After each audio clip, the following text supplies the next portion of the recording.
Hello students. आज हम आपकी क्लास नाइन्थ का जो पोएम दे रखी है द रोड नॉट टेकन पढ़ने वाले हैं। ये पोएम जो है वो रॉबर्ट फ्रॉस्ट ने लिखी है।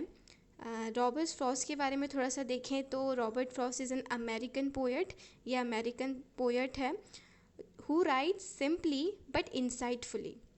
इनके बारे में क्या बोला गया है कि ये बहुत सिंपली लिखते हैं, मतलब बहुत सिंपल लैंग्वेज में लिखते हैं, बहुत आसान भाषा में लिखते हैं, लेकिन बहुत इंसाइटफुली लिखते हैं। इंसाइटफुली का मतलब होता है कि कम शब्दों में बहुत बड़ी बात बोल देते हैं। ऐसा बोला गया है इनकी पोएम के बारे में। अबाउट कॉमन ऑर्डिनरी एक्सपीरियंसेस, और वो किस बारे में लिखते हैं, जो नॉर्मल हमारी लाइफ के एक्सपीरियंस होते हैं उस चीज़ों के बारे में वो बहुत सिंपल आसान सिंपल लैंग्वेज में पोएम लिखते हैं, जो बहुत इंसाइटफुल होती है। मतलब उसका जो मीनिंग होता है वो बड़ा वाइड होता है। और जो पोएम इन्होंने लिखी है द रोड नॉट टेकन, ये इनकी बहुत ही ज़्यादा फेमस वर्क में से एक है। और ये पोएम किस बारे में है, चॉइसेस के बारे में है कि हम कैसी चॉइसेस हमारी लाइफ में करते हैं, कौन से डिसीजंस हमारी लाइफ में लेते हैं, and the choices they shape us, और यही चॉइसेस हमें जो हम आज है वो बनाती हैं। इसका मतलब ये है कि हम आज जो डिसीजन लेते हैं वो डिटरमाइन करती है कि हमारा फ्यूचर कैसा होगा। यानी हम आज जैसे चॉइसेस कर लेते हैं, कैसे डिसीजंस लेते हैं, वो डिटरमाइन करेंगे कि हम फ्यूचर में कैसे पर्सन बनेंगे।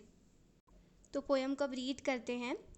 To roads diverge in a yellow wood and sorry I could not travel both and be one traveller long I stood and look down one as far as I could to where it bend in the undergrowth. First line है two roads diverge in a yellow would.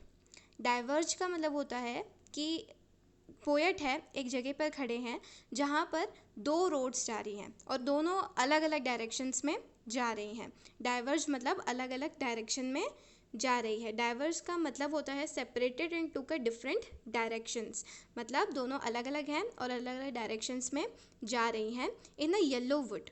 Yellow would का मतलब क्या है कि a forest with decomposing leaves, मतलब ये ऐसा बोल रहे हैं कि एटम सीजन चल रहा है, पतझड़ का मौसम चल रहा है, जब जो लीव्स होती हैं, जो पत्तियाँ होती हैं येलो कलर की हो जाती हैं और झड़ने वाली होती हैं। ठीक है, तो येलो कलर की वुड हो गए, मतलब जो फॉरेस्ट है वो पूरा येलो कलर का हो गया क्योंकि सारी पत्तियाँ येलो कलर की हैं। तो क्या बोल रहे हैं कि एक फॉरेस्ट में पोएट खड़े हैं, दो डायरेक्शंस में अलग अलग रोड जा रही हैं, दो अलग अलग डायरेक्शन ले रही, अलग अलग रुख ले रही हैं, और येलो वुड है मतलब ऑटम का सीज़न चल रहा है। And sorry I could not travel both, और पोएट क्या बोल रहे हैं, सॉरी पर मैं दोनों पे ट्रैवल नहीं कर सकता, मतलब मैं दोनों रोड पर चल नहीं सकता। And be one traveller long I stood, और वो एक ही ट्रैवलर हैं तो वो वहीं पर खड़े हैं। ठीक है, वो बहुत देर से वहीं पर खड़े हैं, long I stood and look down one as far as I could, और वो बहुत दूर तक देखने की कोशिश कर रहे हैं, वहाँ पर खड़े हैं और दूर तक देखने की कोशिश कर रहे हैं। To where it bend in the undergrowth, मतलब अंडर ग्रोथ मतलब एकदम डीप में dense growth of plants and bushes, जहाँ तक कि वो जो फॉरेस्ट है इतना जहाँ पर डीप फॉरेस्ट हो रहा है वहाँ तक वो देखने की कोशिश कर रहे हैं। तो ये तो हो गया इसका लिटरल मीनिंग। अब देख लेते हैं पोएट बोलना क्या चाह रहे हैं। तो ये चॉइसेस, जैसे जैसे हमें पता है poem is about choices, making choices, तो वैसे ही फर्स्ट लाइन में बोला है कि पोएट यहाँ पर यहाँ टू रोड्स का मतलब क्या है, उनके पास दो चॉइसेस हैं। ठीक है, और वो एक ही पर्सन है तो वो दोनों चॉइसेस को नहीं ले सकते, दोनों चॉइसेस को चूज़ नहीं कर सकते, उन्हें किसी एक को ही चूज़ करना है। तो वो एक ही पर्सन है तो इस वजह से वो बहुत देर तक खड़े हैं। ठीक है, वहीं खड़े का मतलब क्या है कि वो ठीक से डिसाइड कर रहे हैं कि उन्हें कौन सी दो चॉइसेस है उनके पास, तो कौन सी उन्हें चूज़ करना चाहिए। इसको चूज़ करने के लिए वो थोड़ा समय ले रहे हैं। लॉन्ग आई स्टूड का मतलब ये है। उसके बाद क्या बोल रहे हैं कि वो बहुत दूर तक देखने की कोशिश कर रहे हैं। दूर तक देखने की कोशिश करने का मतलब क्या है कि वो सब जो दो चॉइसेस उनके पास है उसके बारे में अच्छे से दिमाग लगा रहे हैं कि कौन सी चॉइसेस उनके लिए अच्छी रहेगी। उस सब दोनों चॉइसेस के प्रॉस कॉन्स सब कुछ देख रहे हैं, एडवांटेजेस डिसएडवांटेजेस, कौन सी चॉइस लेंगे, कौन सी प्रॉब्लम उन्हें फेस करनी पड़ेगी, वो सब देखने की कोशिश कर रहे हैं। तो बेसिकली हम सब के पास ऐसे कभी कभी ऐसे समय आ जाता है जब से हमें दो चीज़ों में से किसी एक को चुनना पड़ता है। तो अभी जो पोएट है उनके पास भी ऐसी सिचुएशन आ गई है कि दो चॉइसेस है उनके पास, उन्हें किसी एक को चूज़ करना है और वो उसको चूज़ करने के लिए समय ले रहे हैं, टाइम ले रहे हैं और सब पूरी अल्टरनेटिव्स को ठीक से देख रहे हैं, पूरी सिचुएशंस को, दोनों चॉइसेस को अच्छे से देख रहे हैं ताकि वो सबसे बेस्ट डिसीजन ले सके। अब आपका सेकेंड स्टेंजा है, then took the other just as fair and having perhaps the better claim because it was glassy and wanted wear, though as far that the passing there had warned them really about the same. अब second stanza में क्या बोला है, then took the other just as fair, तो वो किसी एक road को चुन लेते हैं, ठीक है। जो दो रोड्स थी उनमें से किसी एक रोड को वो चुन लेते हैं। वैसे तो उन्हें दोनों ही अच्छी लग रही थी, दोनों ही फेयर रोड लग रही थी, जस्ट एज फेयर, दोनों ही उन्हें सेम टू सेम ही लग रही हैं। Having perhaps the better claim, लेकिन उन्होंने जो चूज़ करी है उसके बारे में उन्हें लग रहा है कि उसका अच्छा क्लेम है। बेटर क्लेम मतलब उसका बेटर ऑप्शन है, जो रोड उन्होंने चुनी है वो अच्छा ऑप्शन है उनके लिए, वो ऐसा सोच रहे हैं। Because it was grassy and wanted wear, तो जो रोड उन्होंने चुनी है वो किस बेसिस पे चुनी है, क्योंकि वो ग्रासी है। जो रोड उन्होंने चुनी है उसमें बहुत सारी ग्रास है, वो हरी भरी है। एंड वॉन्टेड वेयर, और वॉन्टेड वेयर मतलब कोई वो यूज़ नहीं करी हुई है जो रोड वो उन्होंने चुनी है। Though as far that the passing there had worn them really about the same, लेकिन फिर उन्हें लगता है कि नहीं नहीं ऐसा कुछ नहीं है, दोनों सेम ही रोड्स हैं। तो इसमें पोएट ये बोलना चाहते हैं कि वैसे तो उन्हें दोनों ही जो डायरेक्शंस है, दोनों चॉइसेस जो हैं वो सेम लग रही हैं, ठीक है, दोनों चॉइसेस उन्हें सिमिलर लग रही हैं, लेकिन उन्हें किसी एक को ही चुनना है, तो वो एक को चुन लेते हैं जो उन्हें लगता है कि बेटर ऑप्शन है। और वो कौन सी को चुनते हैं, जो बहुत ग्रासी है, मतलब ज़्यादा लोग उस पर चले नहीं हैं, ठीक है। अगर कभी भी घास पर चलते हैं तो वो घास थोड़ी नीचे हो जाती है, लेकिन उन्होंने कौन सी चुनी है, जो बहुत ग्रासी है, मतलब उस पर ज़्यादा लोग चले नहीं हैं। तो जो चॉइसेस वो लेने वाले हैं, इसका मतलब ज़्यादा लोगों ने उस चॉइसेस को नहीं चुना है, ऐसा पोएट कह रहे हैं।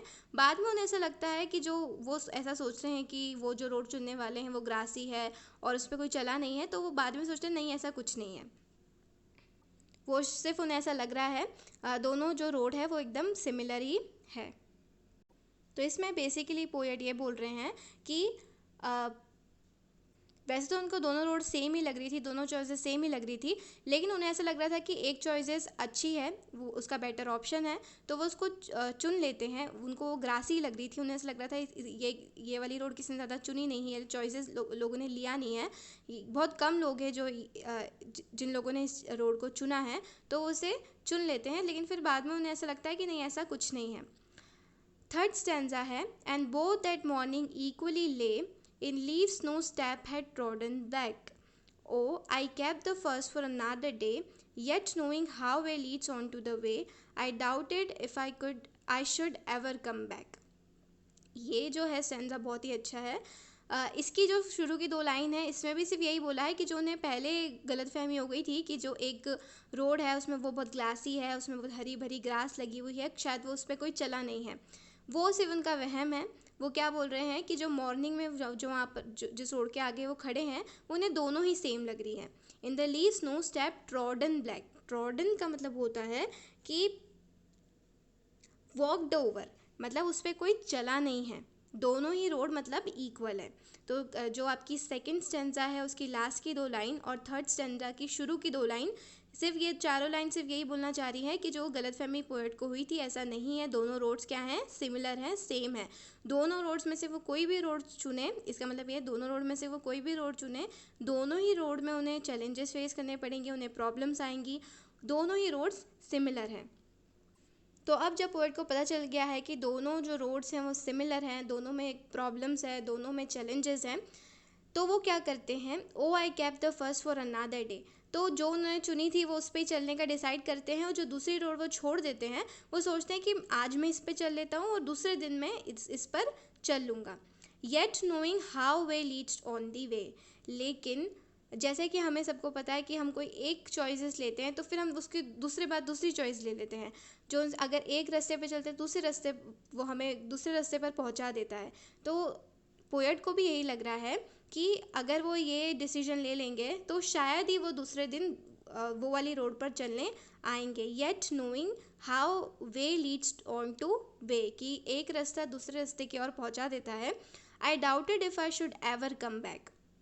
जो पोएट है वो एक तरीके से डायलेमा में है। उन्हें ऐसा लगता है कि शायद ही वो वापस से उस रोड पर, जो रोड वो छोड़ रहे हैं, उस पर चलने के लिए आएंगे।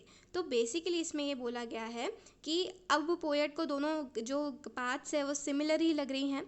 तो अब वो क्या बोल रहे हैं कि उन्होंने डिसाइड तो कर लिया है कि वो एक चॉइसेस चूज़ करेंगे, लेकिन वो बोल तो रहे हैं कि जो शायद दूसरे दिन आके वो वाला चॉइस दूसरी रोड को चुनेंगे, लेकिन ये पॉसिबल होगा क्या? नहीं होगा। क्यों नहीं होगा?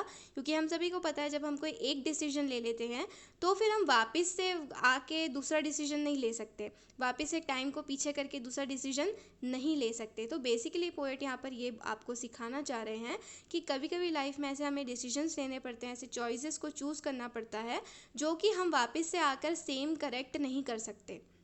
अगर हमने उसको एक बार चुन लिया तो चुन लिया, वो हमारा फाइनल डिसीजन हो गया, 100% टिक हो जाता है उस पर। फिर आप वापस से रिटर्न आके उसको, उसमें अगर कुछ करेक्शन करना है, आपकी प्रॉब्लम का सुधारना है, तो आप नहीं सुधार सकते। बस एक बार आपने किसी चीज़ को चूज़ कर लिया तो कर लिया।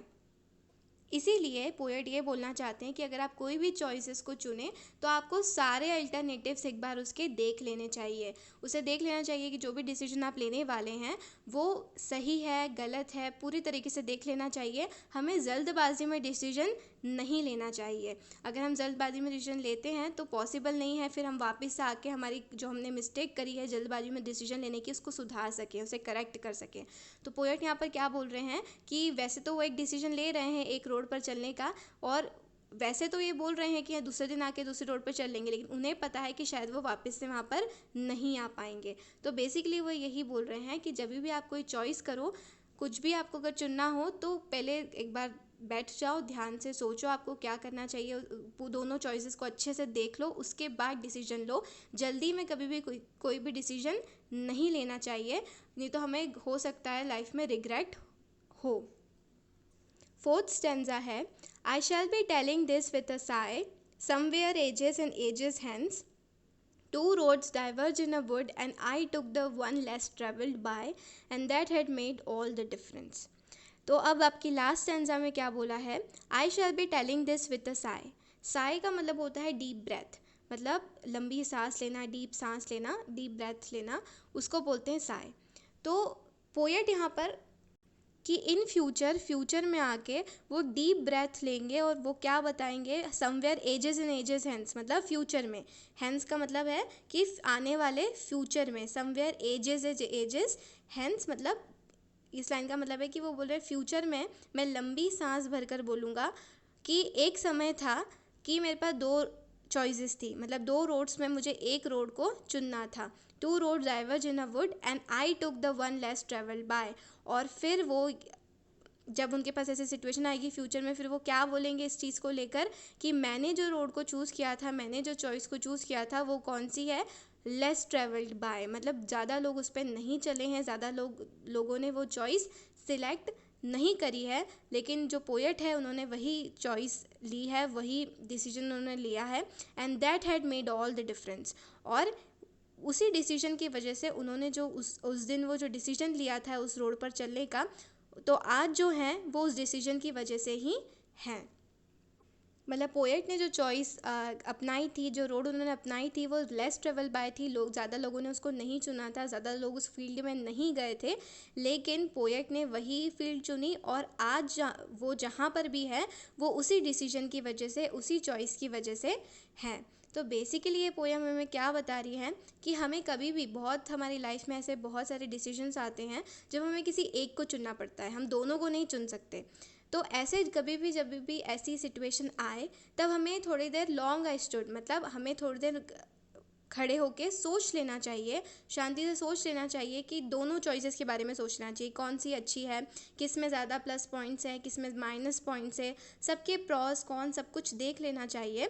हमें हरी में डिसीजन बिल्कुल भी नहीं लेना चाहिए, हमें ऐसा नहीं सोचना चाहिए हमें जल्दी में कोई भी डिसीजन, क्योंकि कुछ डिसीजन अगर आप ले लेते हैं तो फिर आप पास्ट में जाकर उसे करेक्ट नहीं कर सकते, उसे सुधार नहीं सकते, फिर आपको रिग्रेट में ही आपकी लाइफ बितानी पड़ेगी। इसीलिए कभी भी जब आपको चॉइसेस लेनी पड़े, जहाँ पर दो चॉइसेस हैं, तो आपको उसके बारे में शांति से अच्छे से सोच लेना चाहिए, क्योंकि हो सकता है कि पास में आकर वापस से आप उसे करेक्ट नहीं कर पाएँ। क्योंकि जो चॉइसेस आज आप लेते हैं वही आपका फ्यूचर डिटरमाइन करती है। आज आप जो चॉइसेस लेते हैं वही आपका फ्यूचर बताएगी। आप जिस चीज़ के लिए कहलाए जाएंगे वह वही चीज़ डिटरमाइन करेगी कि आप कौन सी चॉइसेस आज लेते हैं। तो यही पोयम थी रॉबर्ट फ्रॉस्ट की, बहुत ही ब्यूटीफुल पोयम है द रोड नॉट टेकन। तो इसमें द रोड नॉट टेकन में जो रोड उन्होंने नहीं चुनी है वो कौन सी रोड है, द रोड नॉट टेकन, और जो रोड उन्होंने चुनी है वो क्या है, द रोड